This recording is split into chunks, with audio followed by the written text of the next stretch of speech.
ভাই এই বছর কি ঘেরে লাভ থাকবে তো নাকি? ইনশাল্লাহ, আল্লাহ দিলে এবছর প্রচুর লাভ থাকবে। আরে ওই দেখ ঘের মালিক আসতেছে। তুই চুপ থাক, মালিক যেন কিছু না জানে, বিষয়টা আমি দেখতেছি।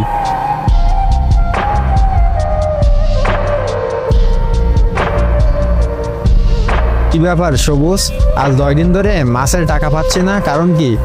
আসলে মালিক, একটা সমস্যা হয়েছে কি, আজ 1 মাস ধরে আমার মা অনেক অসুস্থ, তাই কিছু টাকা লাগতেছে, তাই আপনার টাকা দিতে একটু অসুবিধা হচ্ছে।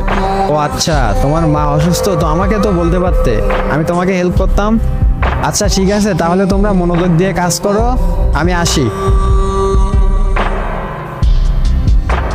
আরে হ্যাঁ, আমি তোমার মাকে দেখার জন্য আজকে কিন্তু তোমার বাসায় যাচ্ছি। না মালিক, আপনাকে আর কষ্ট করে বাসায় যেতে হবে না। আচ্ছা, সেটা আমি দেখবো, তোমরা কাজ করো।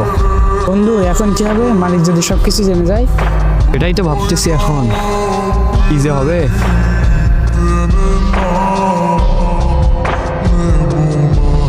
আসসালামু আলাইকুম, হঠাৎ এদিকে আপনি? ওয়ালাইকুম আসসালাম। আমি আসলে ওই যে আমার ঘেরে কাজ করে সবুজ আছে না, আমি ওর বাসায় যাচ্ছি।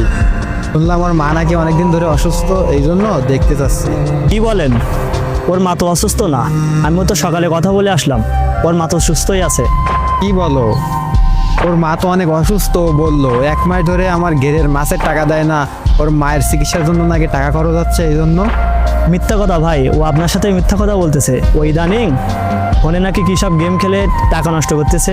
কি বলো, তুমি কি সত্যি বলতেছো? কি যে বলেন ভাই, আমি কি আপনার সাথে মিথ্যা কথা বলতে পারি? গ্রামে সবাই জানে ওরা অনলাইনে গেমস খেলে প্রতিনিয়ত অনেকগুলো টাকা নষ্ট করতেছে। আচ্ছা ঠিক আছে, ভালো থাকো, বিষয়টা আমি দেখতেছি। ওকে, পরে দেখা হবে আবার। আচ্ছা ভাই। বিষয়টা আমি এখন বুঝতে পারছি, ও কেন আমাকে মাসে টাকা দেয় না।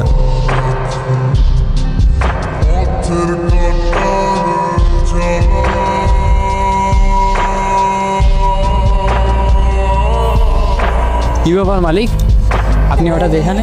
দেখো সবুজ, আজকে থেকে তুমি আমার ঘিরে আর কাজ করবে না। আজকে থেকে তোমার চাকরি এখানেই শেষ। তোমার মতন ছেলে আমার দরকার নেই, বুঝতে পারছো? কালকে থেকে যেন তোমাকে আমি এখানে না দেখি। সমস্যা? দেখো, আমি তোমার কোনো কথা শুনতে চাই না, তোমাকে আমি কালকে যেন এখানে আর কোনোদিন না দেখি। মালিক, আমার এবারের মতো ক্ষমা করে দিন, আমি কিছু খারাপ বন্ধু বান্ধবের পাল্লায় করে এগুলো করছি। আমি আপনাকে কথা দিচ্ছি, আমি আর কখনো এরকম কাজ করবো না।